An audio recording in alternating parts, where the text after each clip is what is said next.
రాజులకు రాజు ప్రభులో ప్రభు అయిన యేసుక్రీస్తు నామమున మీకు శుభములు. ఈరోజు దేవుడు మనకు అనుగ్రహించిన వాక్య ధ్యానము అపోస్తులుడైన పౌలు భక్తుడు రోమీలకు రాసిన పత్రిక 6వ అధ్యాయము 5వ వచనము. ఆయన మరణం యొక్క సాదృశ్యమందు ఆయనతో ఐక్యం గలవారమైన ఎడల ఆయన పునరుద్ధానం యొక్క సాదృశ్యమందును ఆయనతో ఐక్యం గలవారమై ఉందుము.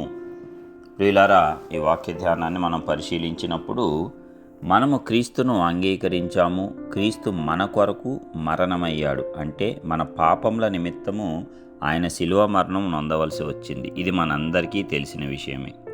పాపముల విషయమే ఆయన ఎలాగా మరణంతో జయించాడో పాపముల విషయమే మనము కూడా అలాంటి మృతులమై ఉన్నామంట.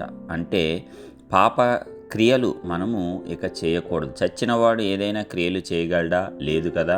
పాపం విషయంలో మనము కూడా చచ్చిన వాని వలె ఉండాలి. అదేవిధంగా క్రీస్తును అంగీకరించాము కాబట్టి క్రీస్తు ద్వారా మనము ఆయన యొక్క కృపలోనికి ముందుకు వెళ్తూ ఆయన ఎలాగైతే ఆ మరణం ద్వారా పాపాన్ని జయించాడో మరణం కూడా ఆయన ఎలాగ బంధించి ఉంచలేదో ఈ రెండు విషయాలు మనం జ్ఞాపకం చేసుకుంటే మరి ఆయనను అంగీకరించాము, ఆయన స్వరూపాన్ని మనం ధరించుకుంటాము. కాబట్టి మన యొక్క శరీరంలోంచి జనించే పాపంని మనము ఆయన శిలువను అంగీకరించుట ద్వారా జయించటము, అదేవిధంగా ఆయన యొక్క పునరుద్ధానంలో కూడా మనం అదే విధంగా పాలిభాగస్థులం అవుతాం. అంటే యేసయ్య ఎలాగా భౌతికంగా మరణాన్ని పొంది మరలా తిరిగి లేచి యుగయుగములు జీవించటానికి పరిశుద్ధాత్మ శక్తిని సంపూర్ణంగా పొంది దేవుని కుడిపార్శ్వమున కూర్చున్నాడో, యేసయ్యను అంగీకరించిన మనమందరము కూడా ఈ యొక్క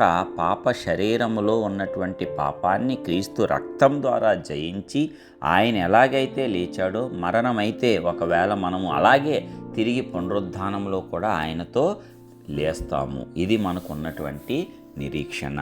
మరణమును బట్టి చూస్తే శరీర ప్రకారం ఆయన మరణించాడు, అలాగే శరీర ప్రకారం ప్రతి మానవుడు మరణిస్తాడు. అదే విధముగా ఆయన తిరిగి లేచాడు, అలాగే మనము కూడా ఆయన యందు విశ్వాసం ఉంచుతున్నాము కాబట్టి తిరిగి పునరుద్ధానమవుతాము. ఆయన ఎలాగైతే తిరిగి లేచి పరలోకమునకెక్కాడో నిత్య జీవంలో ప్రవేశించాడో అలాగే మనము కూడా తిరిగి లేచి నిత్య జీవంలో ప్రవేశిస్తాం, ఆయనను అంగీకరిస్తే, ఆయనను అనుసరిస్తే. కాబట్టి ఈ నిరీక్షణ చాలా గొప్పది. ఇక చనిపోయాక ఇంకేముంది, నాకు నేనేమవుతాను అనేటువంటి సంశయాలు ఏ ఒక్క వ్యక్తికి, క్రీస్తులో ఉన్నవారికి రానే రావు. ఎందుకంటే వారికి ఒక నిశ్చయత ఉంటుంది.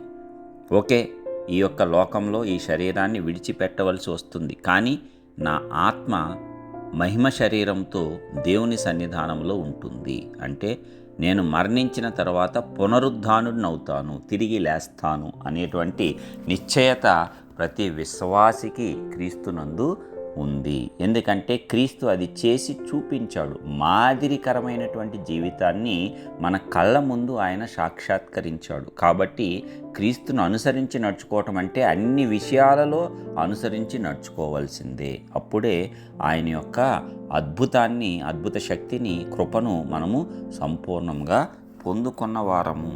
మరి అందుకే ఆయన మరణం యొక్క సాదృశ్యమందు ఆయనతో మనం ఏకమైపోయామంట. కాబట్టి పునరుద్ధానం యొక్క సాదృశ్యమందు కూడా ఏకమైపోతామంట.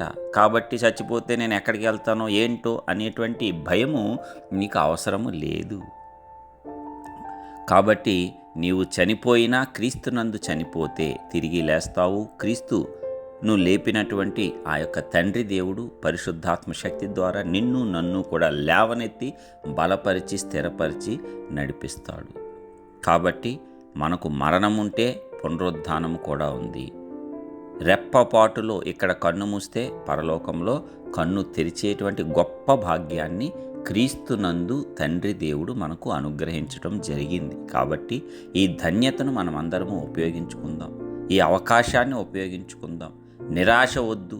ఇక మరణమయ్యాక మనం ఎక్కడికి పోతామో తెలియదని ఇష్టానుసారమైన జీవితం ఈ లోకంలో జీవించవద్దు. మనకు ఒక గురి ఉంది, ఒక నిరీక్షణ ఉంది, ఒక నిశ్చయత ఉంది. మన నిలవరమైనటువంటి పట్టణం అక్కడ ఉంది, పరలోకంలో. ఇది అశాశ్వతం. ఈ జీవితం 60, 70, 80 సంవత్సరాల కాల ఈ జీవితం అశాశ్వతమైనదే. అయితే శాశ్వతమైన జీవము మరణము తర్వాత కూడా మనకు ఉంది. ఇదే క్రీస్తులో మనకున్న నిరీక్షణ. ఎందుకంటే ఆయన చేసి చూపించాడు. దానికే నరావతారిగా ఈ లోకంలోనికి ఆయన రావటం అనేది జరిగింది. కాబట్టి క్రీస్తును అనుసరించడం అంటే ఇవన్నీ కూడా మనకు వర్తిస్తాయి. క్రీస్తు ఎలాగ శరీరంలో మరణం పొందాడో, ఒకవేళ నీవు శరీరంలో మరణం పొందితే అదేవిధంగా క్రీస్తు ఎలాగ లేచాడో అలాగే నీవు లేస్తావు క్రీస్తు నందుంటే. ఒకవేళ రాకడ మన తరంలోనే వస్తే, సజీవంగా ఉంటే దేవుని కృపతో అలాగే ఎత్తబడతాం. ఆ నిరీక్షణ కూడా ఉంది. కాబట్టి నిరీక్షణ కోల్పోవద్దు. అధైర్యంతో వ్యర్థమైన నిర్ణయాలు తీసుకొని జీవితాన్ని నాశనము చేసుకోవద్దు. ప్రభువు కృప అందరికీ తోడుగా ఉండునుగాక. ప్రార్థించుకుందాం.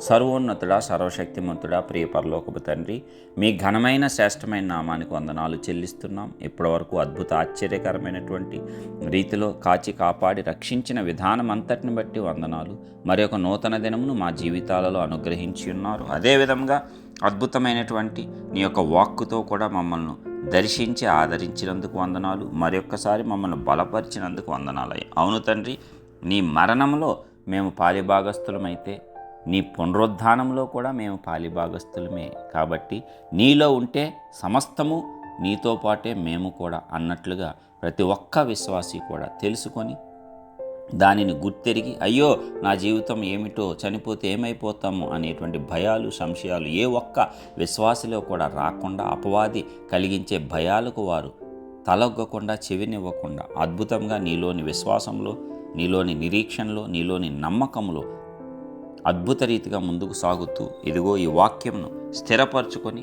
ప్రతి ఒక్కరూ తమ జీవితాలను ఆనందమయం చేసుకునే కృప పరిశుద్ధాత్మ దేవుడు ఇచ్చినట్లు కృప ఇవ్వవలసిందిగా యేసు నామమున ప్రార్థించి పొందుచున్నాము తండ్రి. ఆమేన్.